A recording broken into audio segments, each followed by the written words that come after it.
এই গরমে হালকা ফুলকা লাঞ্চ তৈরি করে ফেললাম।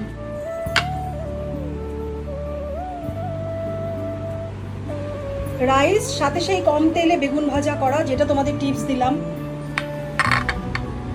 রাইস তার সাথে স্যালাড না হলে তো চলবেই না।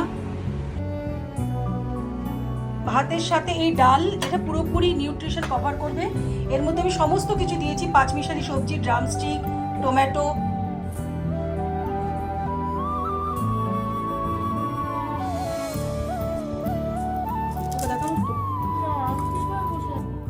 আর এর সাথে তৈরি একটা চমৎকার dish, caramel custard pudding dessert.